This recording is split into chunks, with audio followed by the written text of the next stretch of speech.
Hey, hey, hey, welcome everyone. So let's go ahead and get started. And I want to make sure you can see and hear me okay. So let me type that on in. And you see and hear me. And we'll spell it correctly. Why not?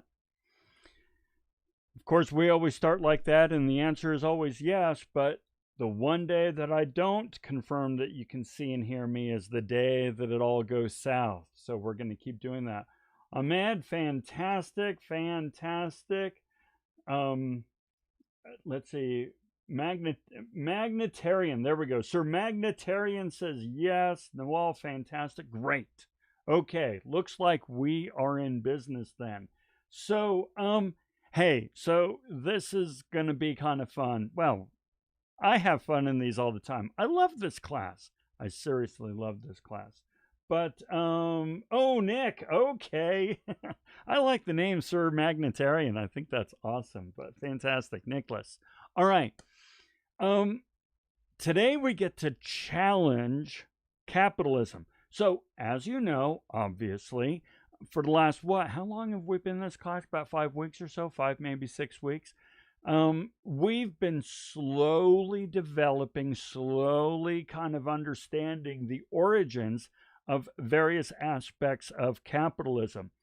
So we came across, first of all, well, the way we were getting work done was either by tradition, Schiffbauer building ships, or enslavement and indentured servitude and force, right? You're going to do what I tell you to do, or I'll beat the crap out of you, all right? That's how work got done in the past. But then when we started to let people decide what they want to do on their own, we were all kind of freaking out, saying, well, how are we going to know that the crappy jobs get done? And the answer that was devised was the profit motive. The idea being, hey, if you want somebody to do something that they probably don't want to do, pay them more. And so people will work to, add to their well being, to add to their wealth, if you will. And then we started to say, well, religion doesn't really like, business so much because it makes people greedy and it focuses their attention on the worldly things, worldly wealth and good and luxuries. Um, so then the question was, well, what are we going to do about that? Well, with investment of private capital, instead of spending it on luxuries to be, ostentatious, we just reinvest it in the community. And so that created capital. And then we had, well, if everybody's going to do what they're going to do and they have a free market, we're going to have competition and so forth. And then the question is, well, how do we make sure that everybody is completely free to do whatever they want and that there is no central control? And we said, well, then we're going to have laissez faire, no regulation or as little as we can get away with, right? So everybody is unfettered, completely, free to do whatever, however they want. And then we started to realize, well, heck, we kind of, by doing this, we're helping each other, even if we don't intend it. By looking after our own self interests, we, by extension, and through no intent of our own, help other people because we create jobs, we create wealth, we create demand, all that stuff. All right. This is what we have kind of discovered over the last few weeks. But now, here's what we get to do today. We get to kind of say, well, all right, that's all well and good. And yeah, capitalism is all well and good. I'm a fan. But just because you're a fan doesn't mean that there are not problems with capitalism, problems that we absolutely must take a look at. And so that's what we kind of get to do today.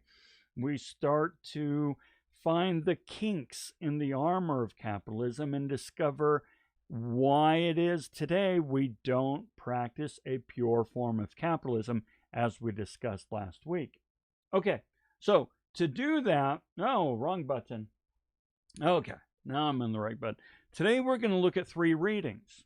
We're going to look at Alienated Labor by Karl Marx. That's right, the father of socialism. We're going to look at On Labor by Adam Smith. That's right, the father of capitalism. And we're going to look at Mike Lefebvre, Steelworker. All right, now let me explain why we're going to do this. Why these 3 readings? They're actually nicely paired together. You know, Karl Marx often gets a bum rap because his writings have been used to put together some decidedly disastrous economies. Communist economies, they don't work. They don't work. They do not work. Now, here's the thing, though. It is easy and appropriate to throw pure capitalist economies out the window. But you shouldn't throw everything out the window. Socialism and Karl Marx have some very relevant ideas that we need to consider, as we already do, as we discussed last week. Now, Adam Smith actually agrees with Karl Marx on the problems, not the solutions. We're going to look at that. But it's going to be interesting to juxtapose Karl Marx with Adam Smith. They should be on opposite rings, on opposite corners of the boxing ring, but they're really not. And then Mike Lefebvre is just this beautiful real-world today example of the problems that both Marx and Smith talk about. So Karl Marx and Adam Smith will introduce some ideas on problems with capitalism. Mike Lefebvre is going to exemplify these problems of capitalism, okay? So, with that, let's jump right in. All right, Alienated Labor by Karl Marx.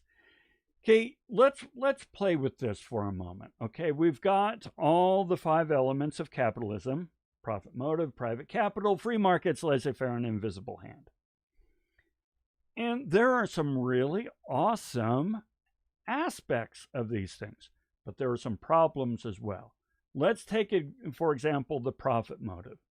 One nice thing about the profit motive is that it really drives us to progress constantly. Constant progression and improvement of our current state. Remember, the profit motive says it's never enough. It's never enough. You always need more. You always need more money, more security, more benefits, more perks, more opportunities. It's never enough. And so the profit motive constantly drives us forward, sort of toward this, constant progression. That's kind of cool. I get it. I embrace it. However, it also tells us that you should be constantly dissatisfied with your current state. Think about it. If the profit motive says it's never enough, you need to constantly strive for more, it is by extension saying your current state right now, today, is not satisfactory. You are dissatisfied, sorry about that, with your current state. But now here's the thing, guys. We live in our current state. You are in your current state always, right? You live in the here and now. You live in your current state. And the profit motive says your current state is unsatisfactory, which means you live in a constant state of being dissatisfied with where you are. That kind of sucks. Okay? All right, let's keep going. Private capital, private wealth, right? Investment of wealth benefits society as a whole in the form of jobs, taxes, access to capital. Absolutely, absolutely. I mean, right now you are taking a course with Salt Lake Community College. 60% of your tuition is subsidized by the state, which means you are gaining access to the wealth of taxpayers, and we're channeling it to you through through education. Great, fantastic. You can take out loans, you can buy cars, you can buy homes, you can start businesses, you can do all kinds of things because people invest capital. Great. Well, there's a downside. Investment of wealth creates disproportionate wealth, power, and privilege for a very small minority of the labor and the majority. There's a typo in there. Here's what I'm saying. The wealthy get wealthier and the poor get poorer. It's true. I mean, to an extent. Invisible hand makes sure it's not absolute. But the point is, if you need wealth to become wealthy, then just by definition, he or she who has the most wealth will constantly grow in wealth. Whereas you and I, we're just schmucks working to pay our rent and buy gas and eat and, kind of keep the utilities running, right? We're not investing wealth to get more wealth. We're working our asses off just to live day by day. Well, until you have wealth, that's just the way it is. And many of us, we're not going to get that kind of wealth. So, disproportionate. All right, what about free markets? Well, they're great because they encourage innovation, which delivers new features, better quality, lower prices. Absolutely. Free markets are phenomenal. Competition creates value for us, the consumer.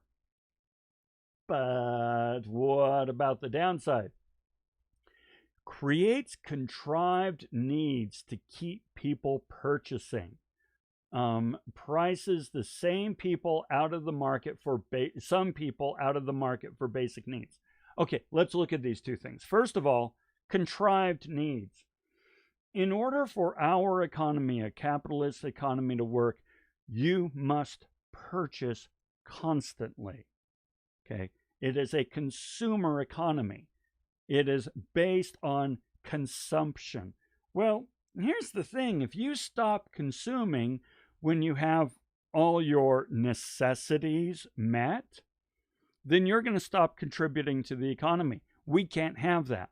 We need to create needs. We need to make sure you own 14 pairs of shoes, 7 hats, 12 jackets. We need to make sure that you are constantly using up and replacing things at an ever increasing rate. Furthermore, when it comes to basic goods, well, as supply and demand changes, some people are going to be priced out of the market for some basic needs. And so, that means that toilet paper, right? There was a time where toilet paper was gone and the prices were going up and it was incredible and so forth. That is a problem with the free markets. Okay. All right. Well, what about laissez-faire? Enables a natural, harmonious, and self-regulating system to work efficiently. Okay, I like it, but what about the downside? Well, natural system is amoral.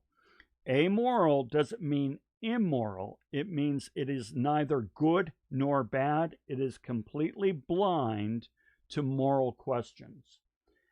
A natural system is amoral and so lacks a moral compass and devalues what makes us human. Okay? So a system without a moral compass cannot value the human condition. All right, last one, invisible hand. Allows value to flow freely where it can, create further value, and so on and so forth, regardless of the intent of the value created. That's great. It's really cool, right? I think it's pretty phenomenal. On the other hand, not all value creation is rewarded equally, either monetarily or in terms of influence. So let me give you an example. Let's take K through 12 teachers, okay? Kindergarten through 12th grade. We do not pay K through 12 teachers very well. We don't pay them well at all. Okay, it's just an economic fact. We do not pay them very well. Football stars, basketball stars, right? Actors, or at least the top tier ones, we pay them really, really, really well. Now, there are really good economic reasons why this happens. But the fact remains that the invisible hand, remember, laissez-faire, it's amoral. The invisible hand doesn't really reward certain jobs over certain jobs based on what they contribute to humanity.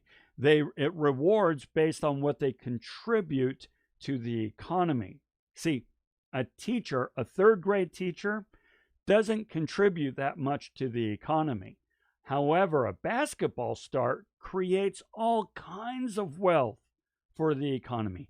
Endorsements and play and tickets and TV and advertisement and you name it. Basketball stars create all kinds of wealth. The invisible hand rewards those who create wealth, not necessarily those who contribute to society. Okay? So, the point of all this is capitalism is not perfect. All right? It's just not perfect. It's a phenomenal system, and it's a great system. It's worked well for us, but there's a lot of places where it doesn't. And Karl Marx actually took some real issue with capitalism. Now, I will, as always, attach a link to this video to the announcement that has this when I publish this video. These here are 3 very short videos that do a great job of introducing you to Karl Marx, introducing you to worker alienation, which we're going to go into depth here. And all of this will help you better understand and internalize the messages in the reading. The whole idea of this lecture and these videos is to give you context to better appreciate the reading. But what Marx really talks about, the piece of the reading that we're focusing on today, is around worker alienation. And I want to take some time to talk about the 4 aspects of worker alienation that Marx really talks about in the reading. First of all, he says that people, because of capitalism, are alienated from the product. Now, alienated, of course, means separated. I'm no longer part of it. I don't feel a connection with it. It is abstract now from me. That's alienation. So what do we mean by alienation from the product? Well, let's take, for example, a baker, right? Somebody who bakes bread. Baker. A baker is very close to the product, right? So, he or she is out there mixing the ingredients, testing them, putting it all together, kneading it, working it, letting it rise, testing it again, kneading it again, hitting it down, and then forming it and baking it and getting it to just the right amount so that it's gorgeous and fantastic. A baker is very close to that product. It's a very sensual act to bake bread. Whereas somebody just pushing a button on a great big machine and break bread, another typo, I apologize, I'll fix those, on a bread baking machine, they're not baking bread. They're standing at this great big loud machine, running with lights and oil and fluids and hydraulic fluid and so forth, and they're pushing a button that needs the ingredients, needs the dough. That's not baking bread. That's sitting there just working a machine. Okay, so another reason they're alienated from the product is that in the case of a baker, the baker makes all the profit. He or she is out there making the bread, really working hard, bringing their expertise to the craft, the craft of making artisan bread. Mwah. They're bringing it to the table, literally, ergo, they make all the profits. Whereas somebody who's just pushing a button on a machine, they make a tiny, tiny, tiny portion of the profits. The person who really makes the profit is the person who owns the machine and owns the factory where this bread is being mass produced. Okay? So, alienation from the profits. Now, we also have alienation from one's own labor. Okay? Well, what does this mean? Well, the baker is involved in every single step of the process and practicing their craft. Whereas the person pushing the machine, pushing the button, they're just doing one repeatable, monotonous task every time. Pull the lever, adjust the dial, push the button. Pull the lever, adjust the dial, push the button. Pull the lever, adjust the dial, push. All day long. 10 hours a day, 6 days a week. Actually, it's 12 hours a day back then. But all they're doing is this repeatable task over and over and over. That's not labor. That is mind-numbing monotony. Okay? That's not rewarding work. Another aspect is all they're doing is selling their mechanical labor. They're not selling their craft. They're not selling their experience, their understanding, the particular artistry of making bread. They just have a hand like this that can pull a lever, turn a dial, push a button. Pull a lever, turn a dial, push the button. That's all they're selling is the manual labor of working the machine. You can't express yourself in the manual labor of working a machine. You can express yourself through your labor, through the bread. Okay, last one. In some cases, maybe not the bread, although maybe so, but in many cases, these workers are out there producing a product that they could never buy themselves. They could never purchase what they are actually helping to make. Right? So let's just take bread because we've hung on with it. The baker bakes the bread and so forth, and so obviously can afford to make the bread and they sell it at a profit. But if they want a loaf of bread, they can make an extra loaf, take it home to their family, and it's great. Whereas somebody who is out there working on a car, it may very well be that they're just doing this one monotonous task to make this car, this luxury car, but they could never buy that luxury car. They could never afford it. So they make it, but they can never own it. That's alienation from labor. Okay. Next one. Alienation from others. All right. Others in the community. What does this mean? Well, Marx says that since workers are not connected to the product in a meaningful way, they're not connected with one another in a community in a way that has meaning to the community. What do I mean by that? Well, it means this. If somebody says they are a baker, well, a baker has a certain level of prestige in a community. They make that wonderful bread and it's really nice and they're fantastic and they always throw in an extra donut. They do a baker's dozen, which is 13. That is a member of the community, an appreciated, valued member of the community, and his or her labor is cherished. Whereas somebody who just pushes a button, right? How do you contribute to the community? It's just too abstract.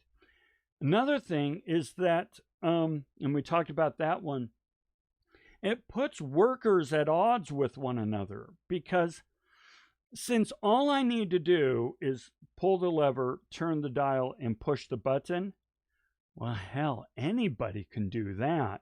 So if I don't do it quick enough, or if I'm not willing to do it cheap enough, well, the employer will find somebody else who is willing to do it quick enough or cheap enough.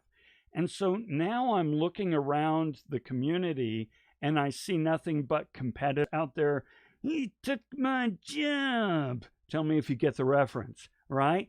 And we're looking at each other as you're going to steal my job rather than we all bring something uniquely elegant and important to the community. Okay? All right, number 4. Alienation from ourselves. Yeah, we kind of get some disassociative feelings in ourselves. What does Marx mean about this? Well, here's the thing. Marx believes that work fulfills our species essence, the whole point of existing. He says the whole point of existing is to create and express ourselves in our accomplishments. But capitalism robs the worker of their species essence, that thing that makes them human. So, since I'm no longer a baker, I cannot express my artistry, my innovation, my creativity, and who I am in my bread. Instead, I'm pulling a knob, turning the dial, pushing the button. How am I going to express who I am in that mundane, rote task? Not going to happen. They are denied the opportunity to create and innovate, critically analyze, problem solve, and affect an outcome. You're just a cog in a machine. You don't have to think. You don't have to problem solve. You don't have to analyze. You don't get to choose how the outcome may change. You're just a cog in a machine, somebody else doing the thinking. So these are the problems of capitalism that Marx identifies. And here's a quick quote from Marx. Catch a man a fish and you can sell it to him. Teach a man to fish and you ruin a wonderful business opportunity. In other words, he says capitalism is all about exploiting other people. If I catch you a fish and just give it to you, I don't get any money. If I teach you to fish, then you don't need my fisherman's skills. However, if I catch the fish and sell it to you, I can now make money. But in so doing, I'm exploiting your need for fish. And that was his concern there. Okay, so let's pause for a moment and let me see if there are any questions out there about what Marx is talking about here and alienated labor.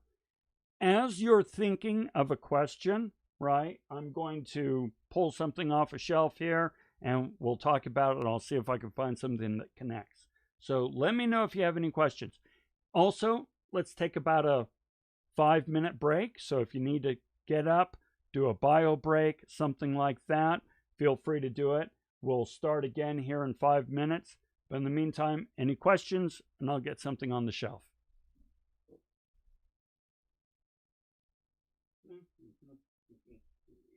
Okay. Oh, cap.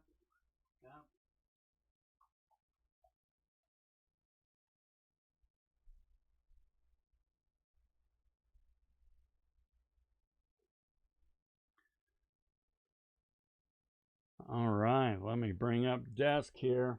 So actually, I'll do this one in case any questions come up. So this is something on my shelf. As you see, just a little, sculpture. Ooh, it actually actuates. So it's a real bicycle for, I don't know, a big guinea pig, I guess. I got this, I think, I don't know, at some craft store somewhere. But it's a great example of something that I just consume for consumption's sake, right? I didn't need this. I just thought it was cool. I used to bicycle a ton. I have not in a while, I'm a little ashamed to say. but it's just something I thought was neat, and so I bought it and put it on my shelf. But when you really think about it, 99.999% of the stuff I own and on my shelf and so forth, I don't really need, but it's all part of consumer. Furthermore, I have no idea who made this. Probably somebody that, capitalism is exploiting somewhere. So, yeah, just a little connection there. Let's see.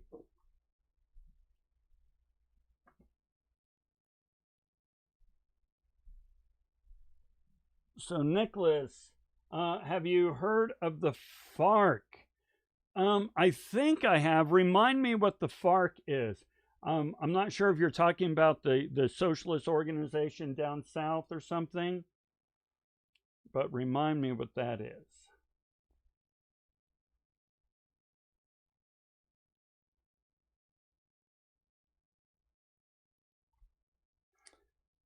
Wait another couple minutes and then we'll go ahead and get started again.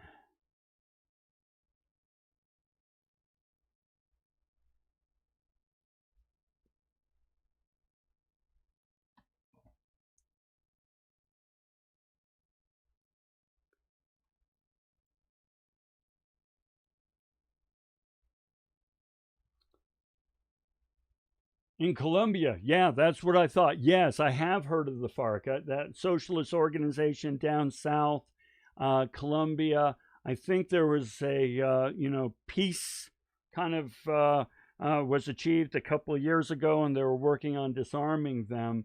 But yeah, they had a lot of demands in that area. They adhered to some of the things Karl Marx says. Yes. And again, just to kind of belabor the point, I'm a fan of capitalism. I am not a fan of communism, but we would be foolish to toss Karl Marx ideas out the window just because they were really leveraged by some pretty awful totalitarian regimes. The idea is not what's dangerous, it's how it's enacted. So, yeah, absolutely. Okay, let's go ahead and get back into this then. Let's talk now about On Labor by Adam Smith. Okay. Now, here's the thing is that Adam Smith, of course, wrote The Wealth of Nations, where he really kind of established himself as the father of modern capitalism. But listen to this. This is from Smith. All right. This is not Karl Marx we're about to read. This is Smith, right? The man whose whole life is spent in performing a few simple operations, of which the effects too are perhaps always the same or very nearly the same. In other words, pull the lever, turn the knob, push the button over and over and over, right? Has no occasion to exert his understanding or to exercise his innovation, to find out expedients for removing difficulties which never occur. In other words, he doesn't have to be smart. He doesn't have to understand anything. He doesn't have to practice innovation or problem solving. He has no hand in how something turns out.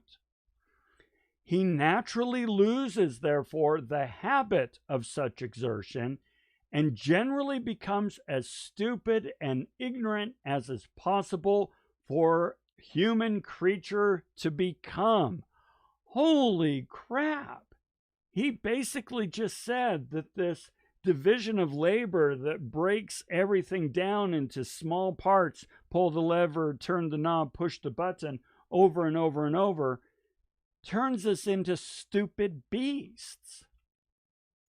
The torpor of his mind renders him not only incapable of relishing or bearing any part in any rational conversation, but of conceiving any generous, noble, or tender sentiment, and consequently of forming any just judgment concerning many even of the ordinary duties of private life.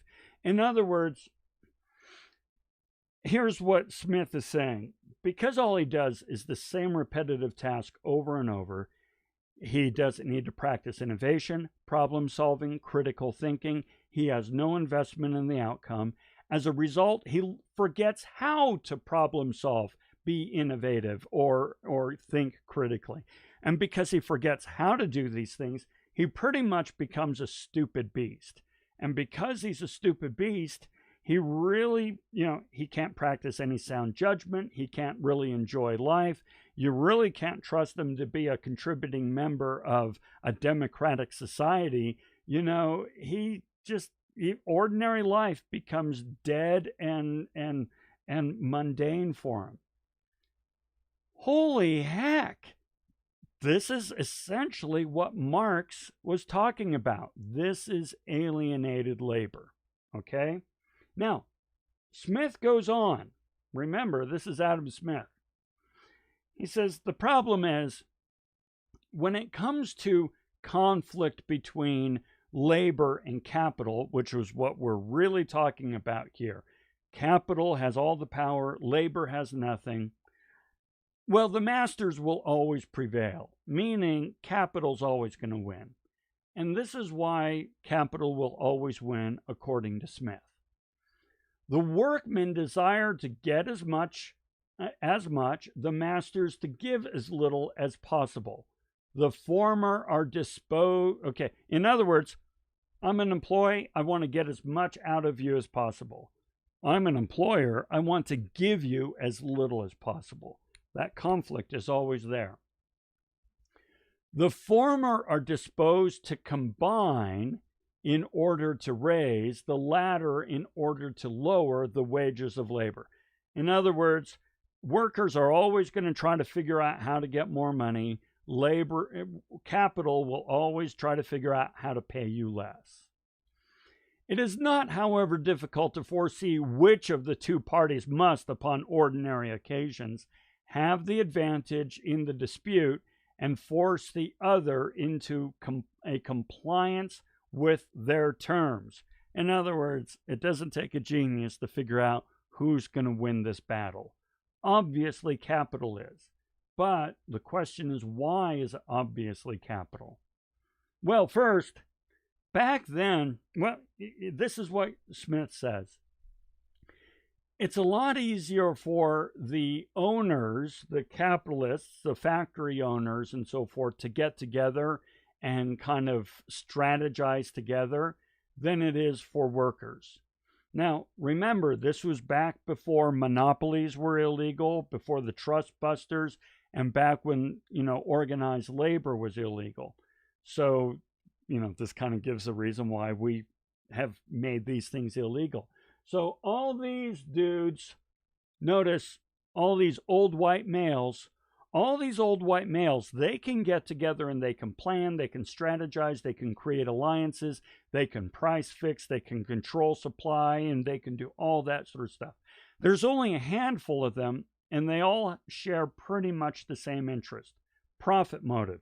Grow their companies, grow their wealth, grow their influence, grow their power. Okay? Whereas workers, they don't have there's only a handful of these old white males, but there are thousands upon thousands upon thousands of workers. So a lot more difficult to get together and organize. Furthermore, these dudes, they all have the same goal in mind. I mean, they went to the same schools, they're from the same neighborhoods, they've gone to the same university. I mean, heck, they're practically inbred, okay? Whereas workers are diverse in age, gender, ethnicity, race, you name it, diverse in every way, shape, and form. Therefore, they have different ideas, different goals, different objectives. And so it's much more difficult for the worker to organize against this power, okay? Next one, 2.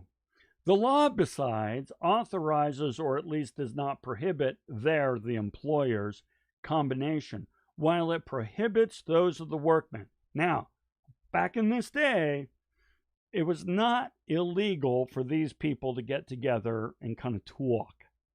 It was illegal for workers to form unions. This is why we saw the union busters in this time.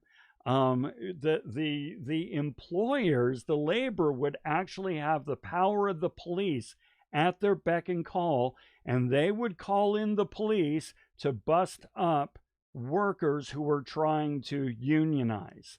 And there was blood. There was blood. So you kind of see how capitalism at the time, without regulation, laissez-faire, deregulated capitalism really put all the power in the hands of capital, of the factory owners, and stripped away all the power from the workers. And this is according to Adam Smith, guys. This is not Marx. This is Adam Smith. Okay. Third, in such disputes, the masters, hang on, I apologize. In such disputes, the masters, capital, the factory owners, can hold out much longer. So if there's a strike or a dispute or a conflict, the capitalists, the factory owners, they can hold out a lot longer than can the worker. A landlord, a farmer, a master manufacturer, or merchant, though they did not employ a single workman, could generally live a year or two upon the stocks which they have already acquired. Many workmen could not subsist a week, few could subsist a month, and scarce any a year without employment. In the long run, the workman may be as necessary to his master as the master to him, but the necessity is not so immediate. So, here's the thing. You need factories, you need workers. You need both, factories and workers. You need employers, you need employees. It is an equal relationship, but not really, because the employers, they can last for ages if there's a dispute. Whereas you and me, we're living hand to mouth, right? We can maybe go a month, maybe 2 months without work. But after that, we start to get in trouble, right? So this is why the masters will prevail. Now, as you notice, when it comes to identifying the problems of capitalism, Smith and Marx pretty much agree. I mean, they could totally sit down in a bar together, have a beer, and lament about the failings of capitalism. They totally agree. However, they hugely disagree over the solutions. Now, later on in this course, and in future lecture, we'll talk about the various solutions, but these two would not agree on the solutions. And so therein lies the struggle between socialism and capitalism. Okay, so that is, here's our quote. I apologize. This is actually from Carl Sagan. I love this quote. One of the saddest lessons of history is this. If we've been bamboozled long enough, we tend to reject any evidence of the bamboozle. We're no longer interested in finding out the truth. The bamboozle has captured us. It's simply too painful to acknowledge, even to ourselves, that we've been taken. Once you've given a charlatan power over you, you almost never get it back. Now, the reason I included this quote with capitalism is, we've been spoon-fed the doctrine that capitalism is marvelous, fantastic, and perfect and pure in every way, shape, and form. It's not. We've also been spoon-fed this doctrine that says that Karl Marx and socialism is the most dangerous philosophy to ever walk the earth. It's not. We need to look at this critically and truly understand the benefits and costs of each system and marry them together in a way that is best for us. Okay. Another quick break, guys. Let's get up. Let's stretch. We've still got a few of us with us. Our diehards. Fantastic. Let's take, let's see, it's 44. Let's take a 5-minute break. Get up, kind of stretch a little bit, go to the bathroom, do all that good stuff. And when we come back, we're going to talk Mike Lefebvre. I'm smiling because I love this reading. We'll get to that. Meantime, I'll grab something else.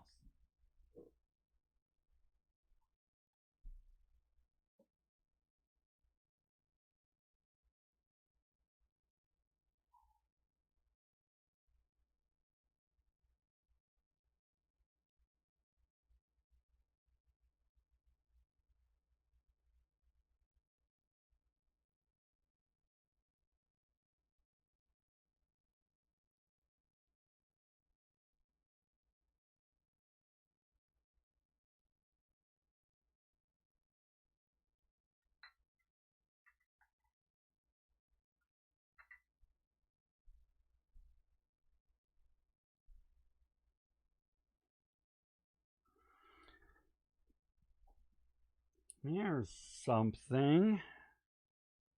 So, check these guys out.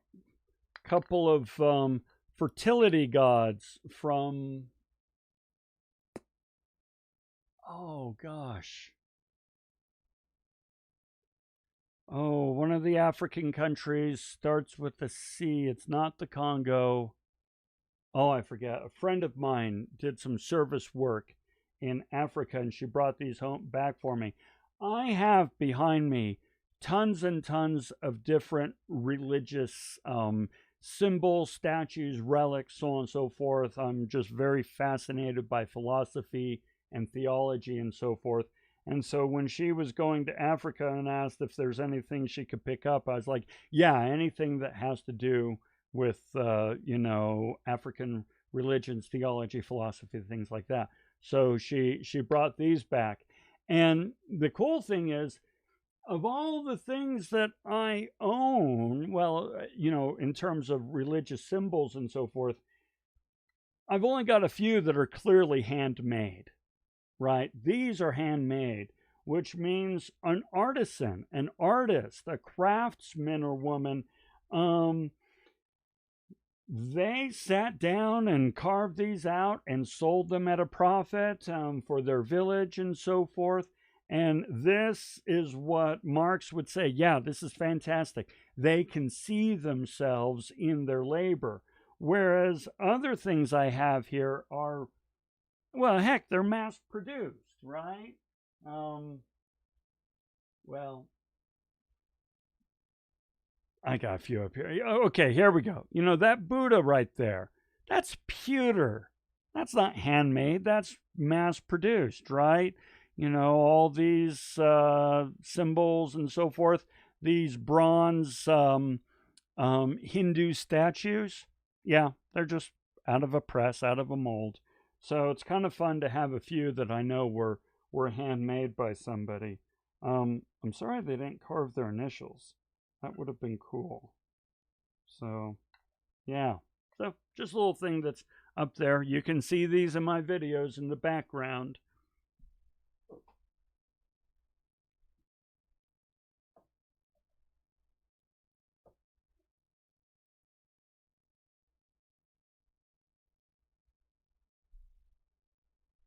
think that's where they were.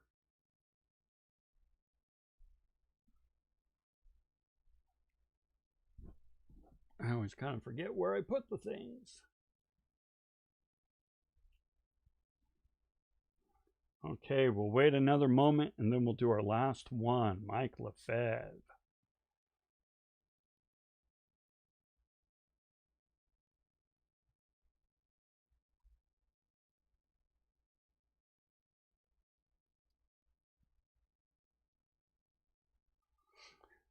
Okay, let's go ahead and get started. We still have a few people with us. You're the stalwarts. You're the strong ones. Hang in there. And of course, anybody who's watching the video after, you know what? I'm actually going to do a shout out to people who watch this video after the fact.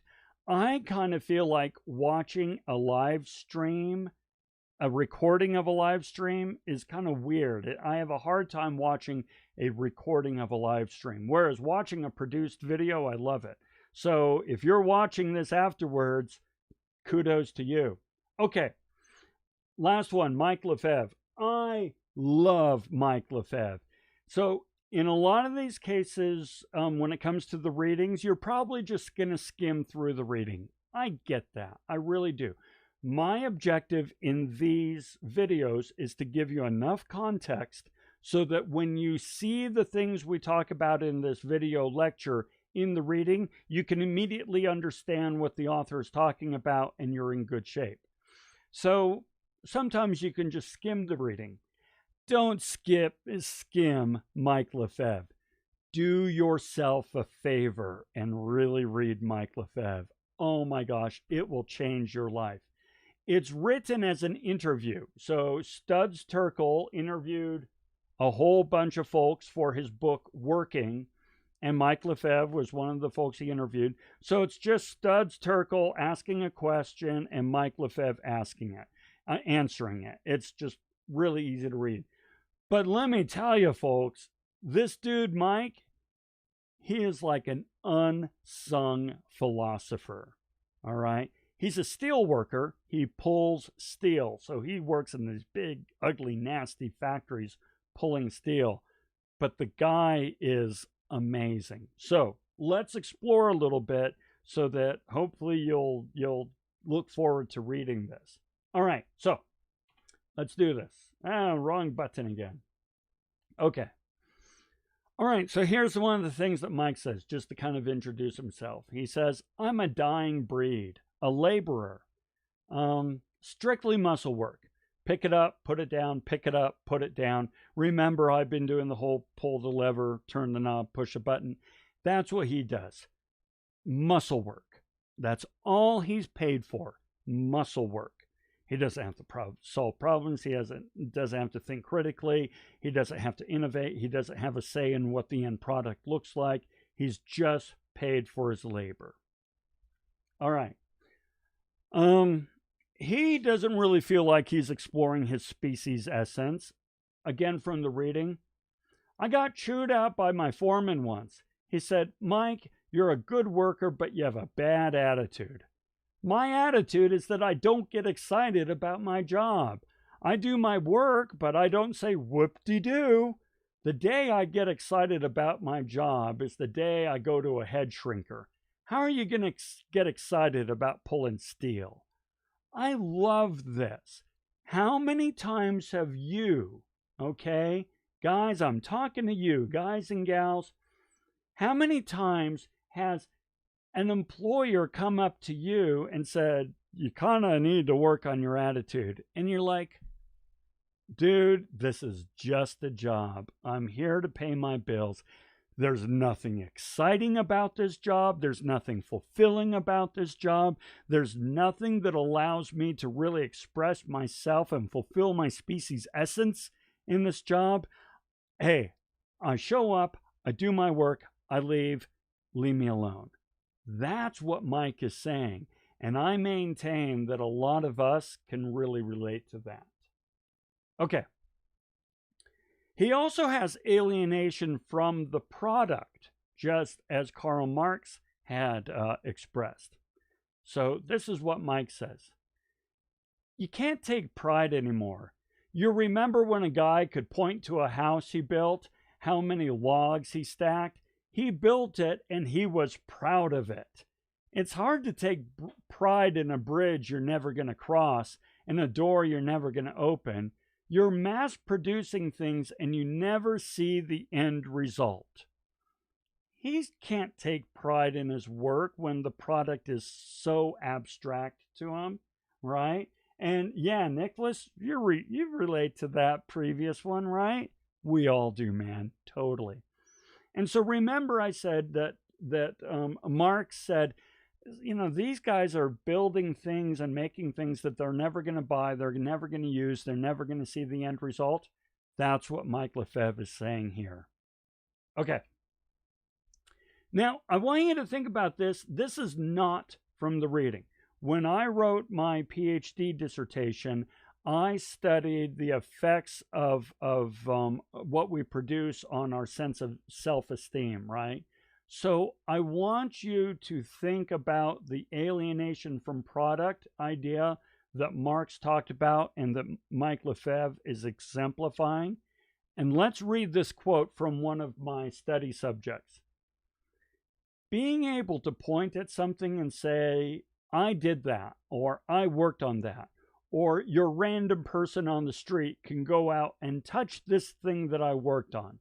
The closer that the product that I worked on is to something that is somebody would recognize, the better I feel about it.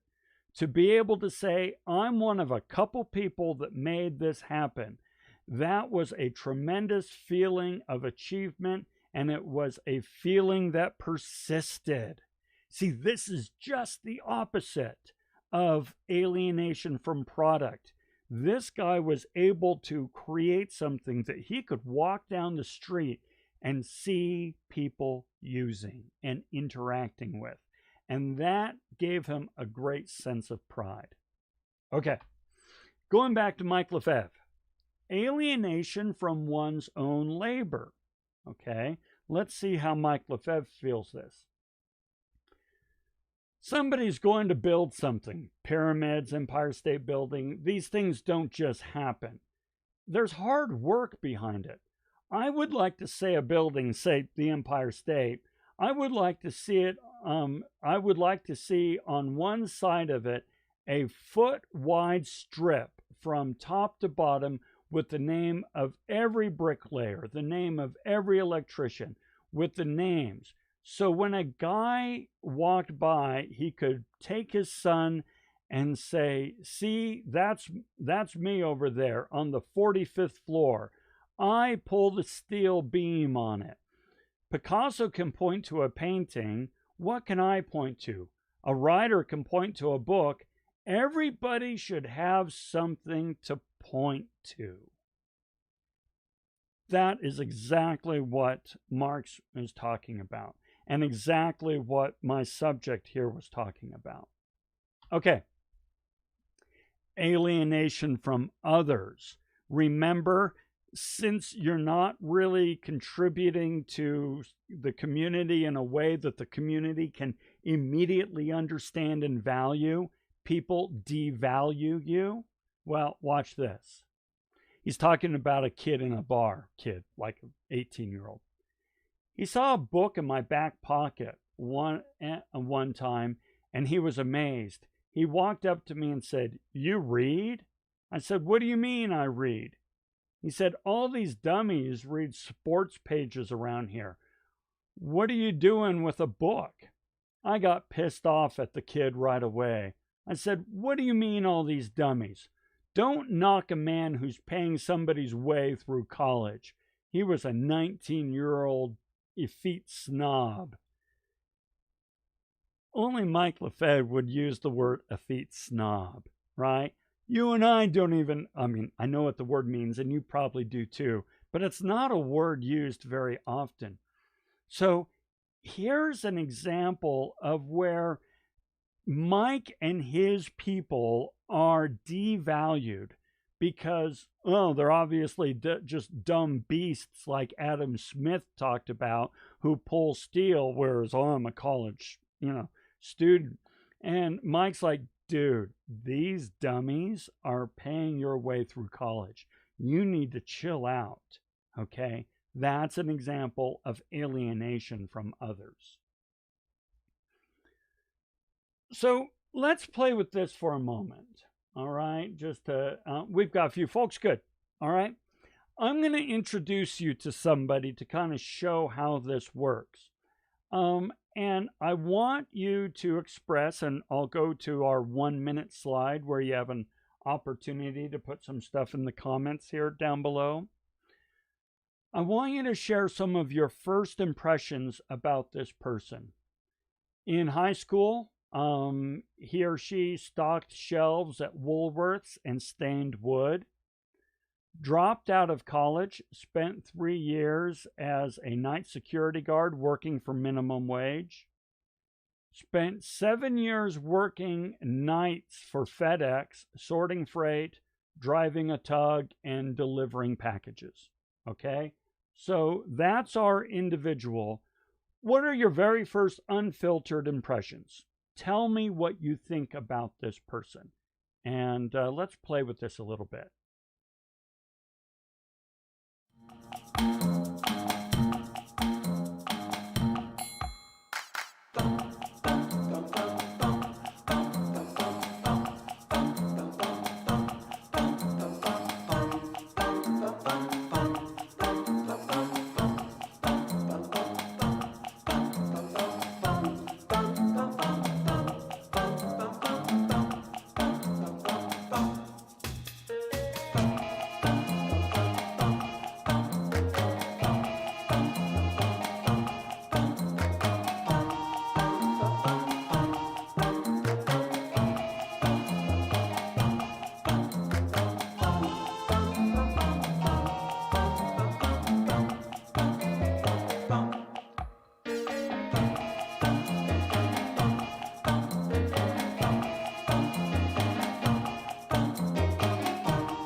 Okay, let's take a look. Come on, folks, join me. What were your first impressions of this person? They, in high school, stocked shelves at Woolworths. They're out of business now. This person's old now. Stained wood, dropped out of college, worked minimum wage jobs, time at FedEx. So let's take a look.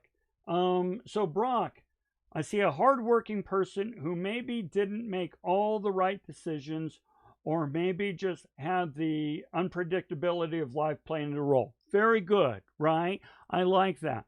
Hardworking person, because what you're seeing here is you're seeing a lot of manual labor, right? Remember, all you're selling is manual labor. So you've got manual labor, dropped out of college for whatever reason. Maybe life just kind of got in the way, right? I'll explain in a moment. Night security guard, manual labor, FedEx, once again, selling their manual labor. Okay, very good. Well, here's the thing. And we won't do the question on the, keep doing that. Well, here's another person. Now we'll just talk through this one. This person is a department manager for a global tech company, right? And in the Bay Area, published writer, college professor, accomplished athlete, speaks 3 languages, have 3 degrees, PhD, lived in 5 countries.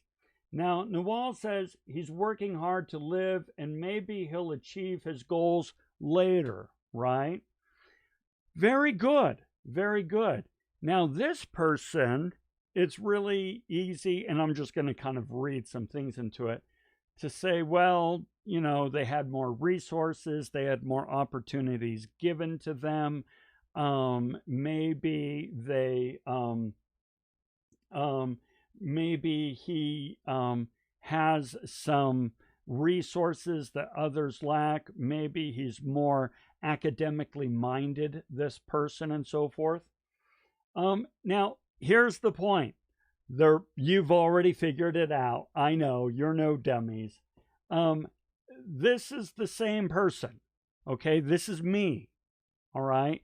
I, stocked shelves and stained wood in high school. I dropped out of college my first year at university.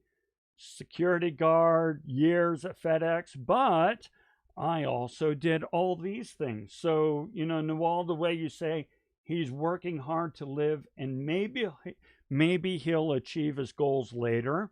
I did achieve my goals later. And Brock, you said the same thing. Just maybe didn't make the right decisions early on. No, I did not make the right decisions early on. You're absolutely right, Brock. But eventually things will come together once life kind of lines up properly. Life eventually did line up properly, and I started to make better decisions. But the point is, society, according to Karl Marx and Mike Lefebvre, society values these two people differently. Society doesn't do well, actually, you guys did it properly. You said, chill out. This person will get it together eventually.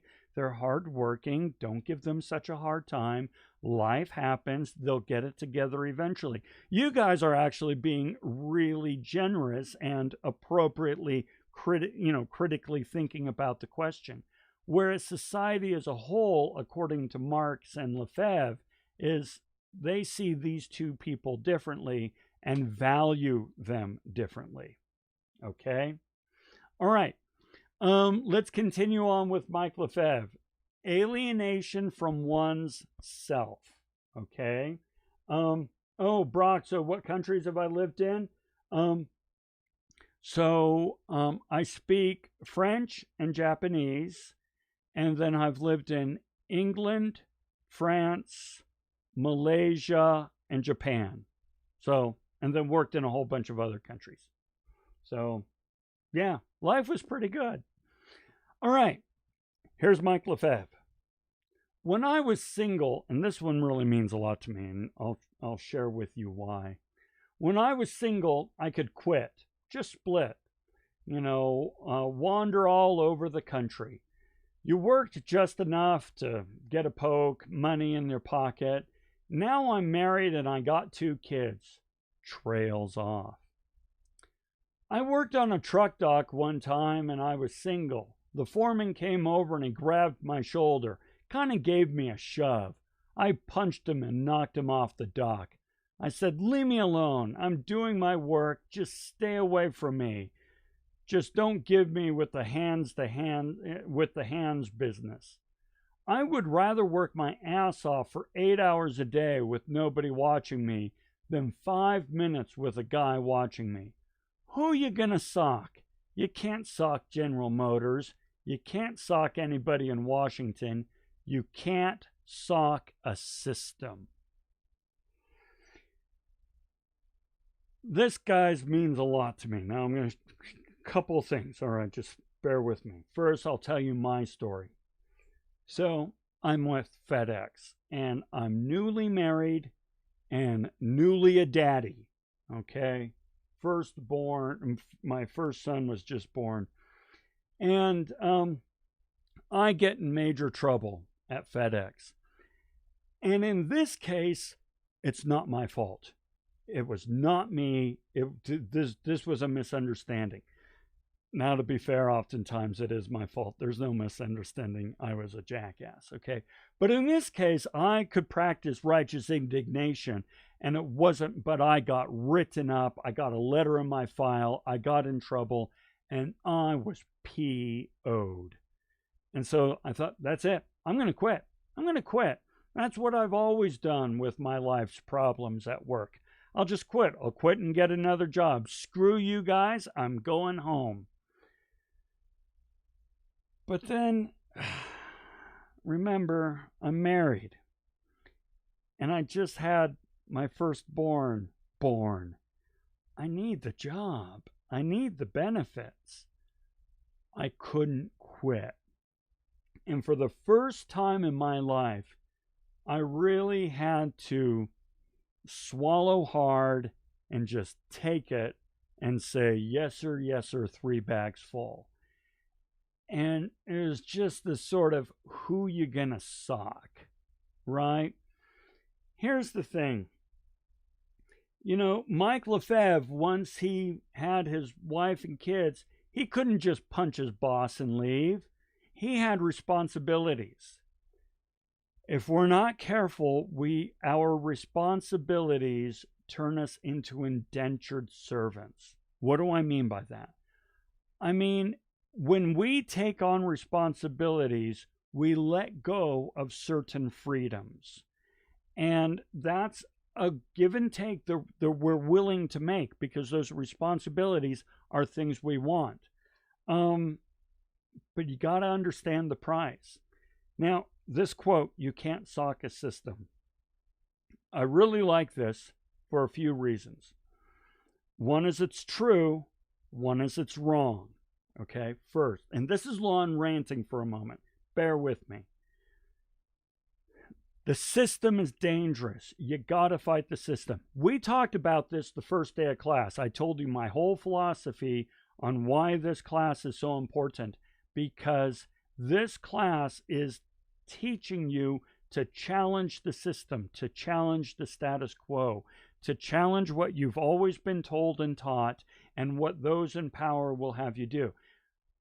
And that includes me. You should challenge me, okay, because I'm part of the system. So, on the other hand, the system is big, the system is nameless, the system is faceless, and the system always wins.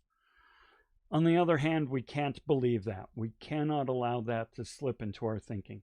And especially in this day and age, and what we're living through right now, you cannot let the system win. Okay? Now, you can read into that whatever you like. Read into it whatever fires you up. Because Mike Lefebvre was realizing that he was losing a piece of humanity because he was stuck in the system and couldn't sock the system. Do whatever it takes to not get stuck in the system and find ways to sock it every once in a while. Okay. There you go, guys. That is it. Fantastic work. I'm going to stick around for a while if you have any questions. Otherwise, thank you very much for joining me. Thank you for sticking with this, whether you're live streaming it or if you're watching it later on. And in the meantime, have a great week. And like I said, I'll stick around for questions. And Nicholas, thank you very much. I absolutely appreciate it. You guys have a great week. We'll see you later.